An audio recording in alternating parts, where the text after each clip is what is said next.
And think about it, Brittney Griner talking all that trash. We traded the merchant of death for your ass, and you're out there talking shit and saying racist shit on the freaking sideline, and it's disgusting. PBD explodes on Brittney Griner, shut your mouth, after her loud attack on Caitlin Clark. Live on TV, hold up. Brittney Griner just went on national television and did what? She took aim at Caitlin Clark again and blamed fan energy, attention, and racial bias for why the WNBA is suddenly too loud, too white, and too uncomfortable for her to play in. Seriously? And Angel Reese and Brittney Griner, they walk around like the league owes them something. Even Ryan Clark's attitude as if, bro, where's the victimhood? These are freaking millionaires. Like, what are you talking about? It's attitude, it's no humility, just entitlement, and that's not confidence, it's arrogance with receipts. Okay, if you want fans, if you want your league to grow, act like a professional. But what she didn't expect was that Patrick Bet David, yeah, that PBD was locked, loaded, and ready to blow the lid off this tired narrative once and for all. This is why the WNBA is never, ever, ever going to work and never make money. And this is exactly what Caitlin Clark gets for bending the knee. And when he didn't hold back. He didn't sugarcoat it. He told her exactly what millions of fans were thinking. Shut your mouth and be grateful. This thing got very ugly very quickly, and then Brittney Griner, this guy out of nowhere comes out, and what happened?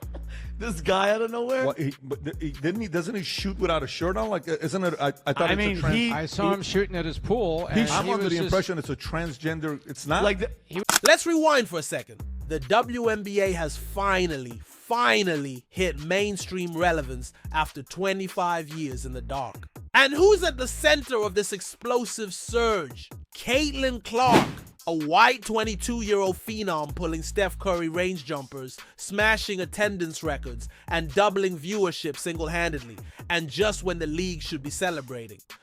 Just when this billion-dollar wave is lifting all boats, Brittney Griner steps in with the most self-destructive take imaginable. Brittney Griner voiced frustration in a recent interview, claiming that Caitlin Clark is ruining what used to make the WNBA great. WNBA games used to be a chill, quiet place you could bring your laptop and relax, maybe even get a little work done. But now, it's like there's large gatherings of people watching us from the stands. Some of them are yelling crazy shit about what they're seeing, putting unfair pressure on us to score like we're there for their entertainment. And that's pretty gross, Griner said. The whole thing is toxic. I saw a guy with his daughter in the crowd, both of them yelling. Couldn't hear what they were saying exactly, but it was either about my performance or some light racism. Definitely one of the two.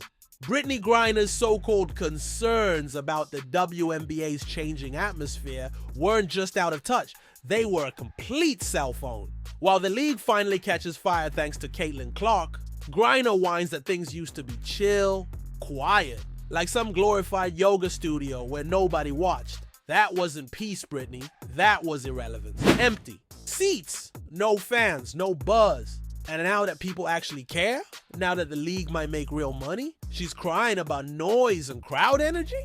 It reeks of entitlement, jealousy, and a deep discomfort with not being the center of attention.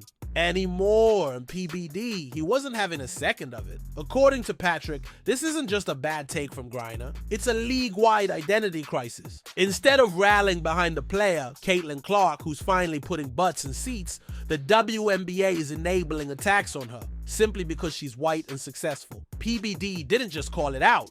He called it what it is, suicidal entitlement. And Riley Gaines didn't tiptoe around it. She jumped straight into the fire and called it exactly what it looked like, a double standard, plain and simple. The former NCAA swimmer and fierce advocate for fairness in women's sports didn't just share the now viral video of Brittney Griner's alleged slur toward Caitlin Clark. She weaponized it. If the roles were reversed, she tweeted, Caitlin Clark would be dragged across every media outlet in America and probably suspended by now.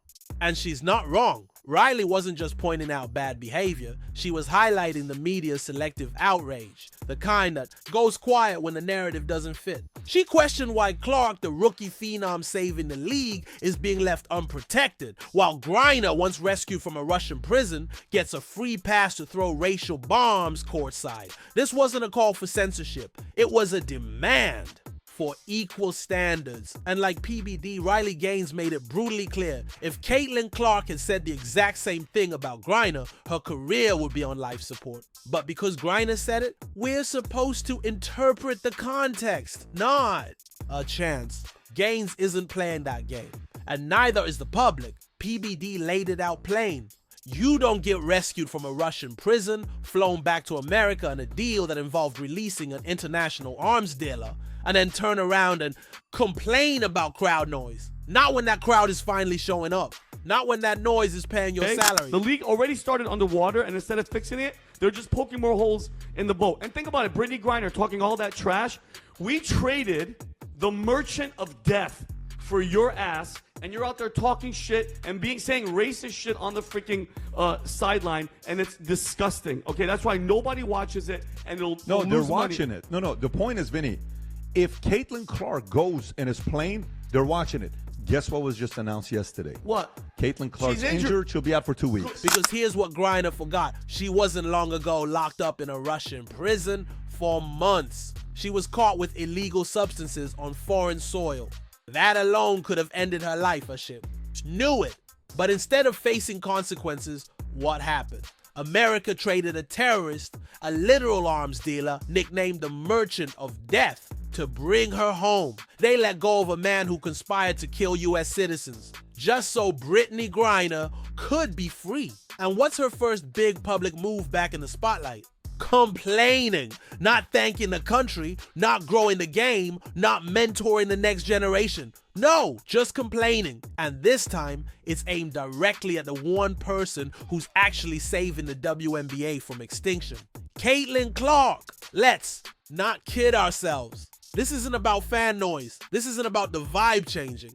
This is about ego. Griner spent years as the face of the WNBA. But the truth is, the WNBA wasn't going anywhere. Empty seats, empty arenas, zero TV deals worth bragging about, a league hemorrhaging money. Then Caitlin Clark shows up. She sells out every arena, even on the road. She boosts ratings 300%. She's the rookie who's doing what veterans never could. And instead of embracing that, Griner lashes out. She calls the new fans disruptive. She complains about the pressure. She implies that the excitement is racially motivated. It's not just petty, it's self-sabotage. The numbers don't lie. Ticket sales, bought merchandise, flying off the shelves, TV ratings, breaking records, and the common denominator. Caitlin Clark, she's not just a player. She's a phenomenon. She's bringing in fans who never watched a WNBA game before. She's making the league relevant. And yet, instead of celebrating that, Griner complains. It's like biting the hand that feeds you. Here's the irony. The very thing Griner claims to fight against, privilege, is exactly what's protecting her now. Privilege of being a legacy name. Privilege of media protection. Privilege of narrative. If you swapped out the players in this story, made Caitlin Clark the one with the slur and Griner the victim, we wouldn't be talking about context or interpretation. We'd be talking about disciplinary action. But because it's Griner, everyone's walking on eggshells. Let's call this exactly what it is, a self-inflicted wound. The WNBA has spent decades begging for relevance, begging for airtime, begging for fans, begging for equal pay. And now that it finally gets a spotlight, a real one powered by actual public interest instead of forced political narratives, Brittney Griner decides to complain about it. And not just complain, she turns attention into a problem, noise into a burden, and fans into potential racists. You couldn't sabotage your own league more effectively if you tried, because here's the truth. Every headline about Griner's gripes drowns out the games. Every media cycle that focuses on whether cheering fans are too loud or too white takes away from the real stories, the battles on the court, the emerging stars, and yes, Caitlin Clark's unbelievable impact. The WNBA doesn't have the luxury of surviving internal drama.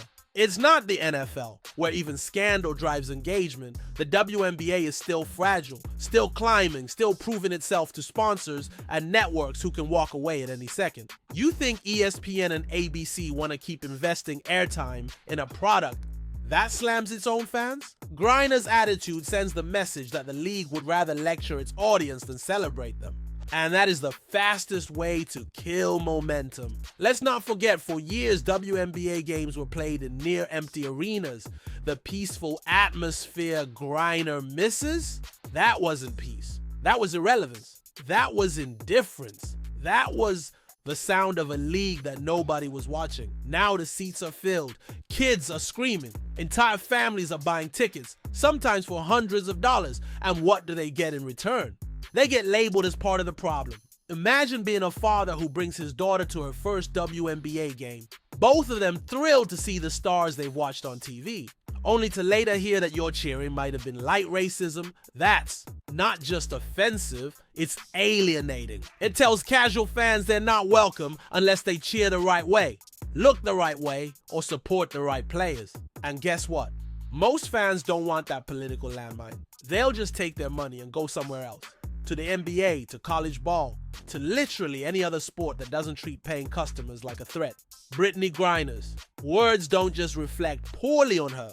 They hurt every player trying to build a legacy, every team trying to grow a local fan base, every young girl who finally found a basketball hero worth watching. And in doing so, she confirms exactly what Patrick Bet David pointed out. Some players weren't ready for success. They liked the silence, the comfort, the zero expectations. But real popularity comes with pressure, accountability, noise. And if that's too much for you, then maybe professional sports and the new WNBA isn't for you anymore. If you agree with PBD, hit that like button. Subscribe for more unfiltered truth. And let us know in the comments, do you think Griner's comments are hurting the WNBA?